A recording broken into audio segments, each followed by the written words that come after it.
sebuah kepercayaan yang memuja sesembahan utama yang disebut Sang Hyang Taya, yang bermakna hampa atau kosong.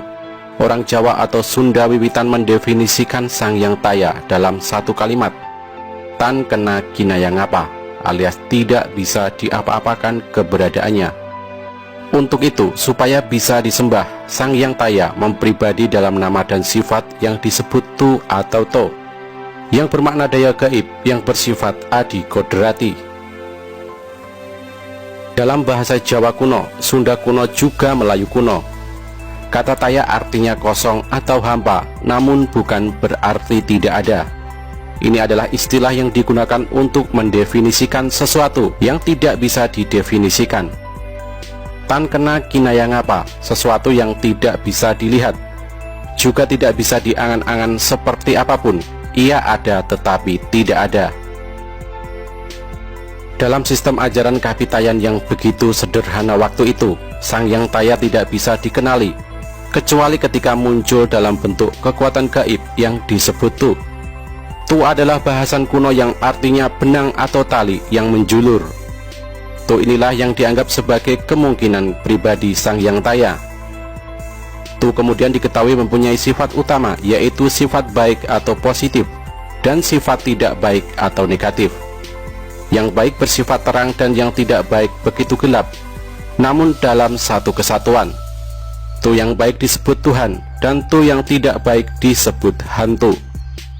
Tu bisa didekati ketika dia muncul di dunia dalam sesuatu yang terdapat kata-kata tu, seperti watu, tugu, tunggak, tunggul, tuban, dan sebagainya, yang menyiratkan adanya kekuatan gaib dari tu yang bersemayam. Biasanya orang-orang memberikan sesajen. Ini zaman purba sekali.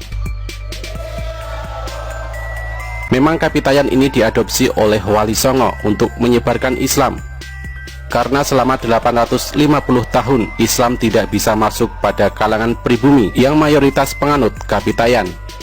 Karena para saudagar muslim Arab yang belum paham ilmu tafsir dan takwil Al-Quran secara lengkap menceritakan bahwa Allah itu duduk di atas singgasana bernama Arsy. Dalam ajaran Kapitayan tidak mengenal dewa-dewa seperti Hindu dan Buddha. Pada zaman Wali Songo, prinsip dasar Kapitayan dijadikan sarana untuk berdakwah dengan menjelaskan kepada masyarakat bahwa Sang Hyang Taya adalah laisa kamislihi syai'un, berdasarkan dalil Al-Quran dan hadis yang artinya sama dengan tan kena kinaya ngapa, sesuatu yang tidak bisa dilihat, juga tidak bisa diangan-angan seperti apapun. Wali Songo juga menggunakan istilah sembahyang yang tidak memakai istilah salat. Sembahyang adalah menyembah hyang, yaitu disanggar. Tapi bentuk sanggar Kapitayan kemudian diubah menjadi seperti langgar-langgar di desa yang ada mihrabnya, dilengkapi beduk. Ini pun adopsi Kapitayan. Tentang ajaran ibadah tidak makan, tidak minum dari pagi hingga sore tidak diistilahkan dengan saum, karena masyarakat tidak mengerti, tapi menggunakan istilah upawasa, kemudian menjadi puasa.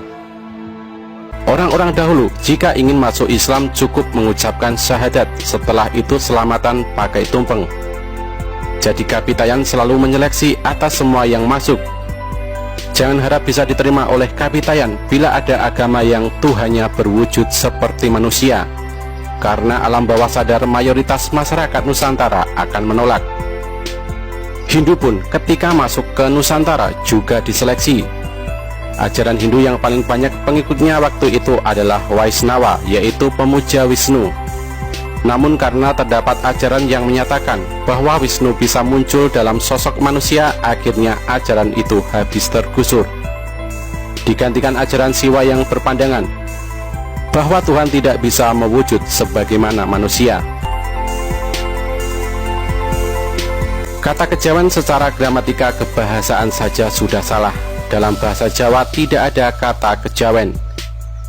Sebetulnya kejawen diberikan kepada kelompok hasil reformasi yang dilakukan oleh Syekh Lemah Abang di daerah pedalaman.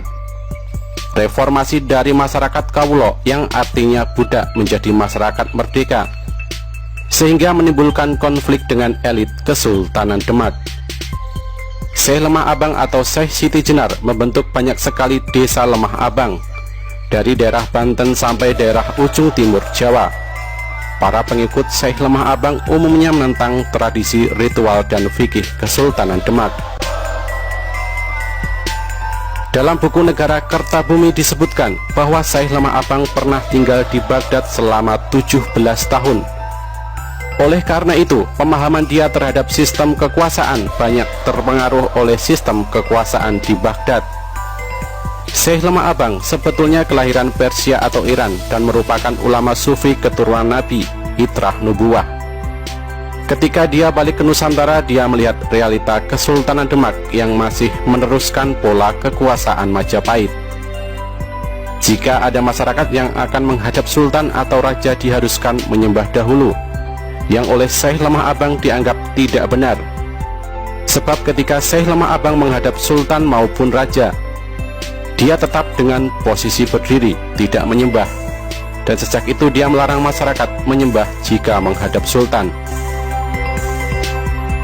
Jauh sebelum era perhitungan Masehi dimulai, khususnya di tanah Jawa, sudah ada satu keyakinan pada keesaan Tuhan. Para leluhur kita dulu sudah sadar diri, jauh sebelum ajaran agama baru yang diimpor dari Timur Tengah, India dan Cina hadir di Nusantara. Para beliau merasa bahwa keyakinan itu adalah untuk dipercaya dan dilakukan ajarannya, bukannya menjadi bahan perdebatan atau malah dicarikan eksistensinya lalu menjadi sumber pertikaian dan peperangan. Oleh sebab itu, nenek moyang orang Jawa sudah membekali dirinya dengan pengetahuan tentang zat atau kenyataan tertinggi serta tentang bagaimana bisa menemukannya. Orang Jawa dan Sunda dan pada umumnya suku lain di Nusantara seperti Batak Parmalim, Kaharingan Dayak Borneo, Tumanurung Ilagaligo di Sulawesi dan lain-lain, di masa lalu telah percaya akan keberadaan suatu entitas yang tak kasat mata, namun memiliki kekuatan adikodrati yang menyebabkan kebaikan dan keburukan dalam kehidupan dunia. Mereka tidak pernah menyembah selain kepada Tuhan yang Maha Agung, meskipun ia adalah seorang dewa atau batara sekalipun. Semua itu tetaplah mereka anggap sebagai makhluk yang diciptakan oleh Tuhan dan tentunya tidak layak untuk disembah, sebagaimana zat yang maha kuasa sendiri. Tuhanlah yang orang Jawa diyakini dan mereka sembah, yang telah mereka pahami sebagaimana yang disebut kemudian dengan istilah Sang Hyang Taya. Memang pada masa itu orang Jawa belum memiliki kitab suci, tetapi mereka telah memiliki bahasa sandi yang dilambangkan dengan disiratkan dalam sebuah sendi kehidupan, dan mempercayai ajaran-ajaran itu tertuang di dalamnya, tanpa mengalami perubahan sedikit pun, karena memiliki pakem atau aturan yang dijaga ketat. Kesemuanya merupakan ajaran yang tersirat untuk membentuk laku utama, yaitu tata krama atau aturan hidup yang luhur, dan untuk menjadikan orang Jawa sebagai sosok yang hanjawani atau memiliki akhlak terpuji. Sungguh leluhur Jawa dulu selalu melihat bahwa agama itu sebagai seperangkat cara pandang dan nilai-nilai yang dibarengi dengan sejumlah laku, mirip dengan ibadah. Ajaran mereka biasanya tidak terpaku pada aturan yang ketat dan menekankan pada konsep keseimbangan. Mereka hampir tidak pernah mengadakan kegiatan perluasan ajaran, tetapi melakukan pembinaan secara rutin.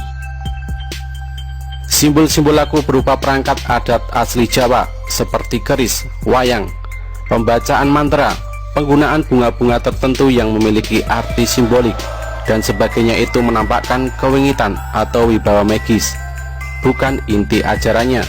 Namun memang tidak bisa dipungkiri telah banyak orang termasuk penghayat kejawen sendiri yang dengan mudah memanfaatkan ajaran leluhur itu dengan praktik klinik dan perdukunan, padahal sikap itu tidak pernah ada dalam ajaran para leluhur dahulu. Kemudian jauh sebelum agama Islam masuk, di Nusantara terdapat agama kuno yang disebut Kapitayan, yang secara keliru dipandang sejarawan Belanda sebagai animisme dan dinamisme. Agama ini adalah agama perkembangan dari ajaran dan prinsip keyakinan kepada Sang Hyang Taya sebelumnya, di mana Kapitayan ini adalah suatu ajaran yang memuja sesembahan utama yang disebut Sang Hyang Taya. yang bermakna hampa atau kosong atau suwung atau awang uwung. Dialah zat yang maha kuasa dan pencipta segala sesuatu.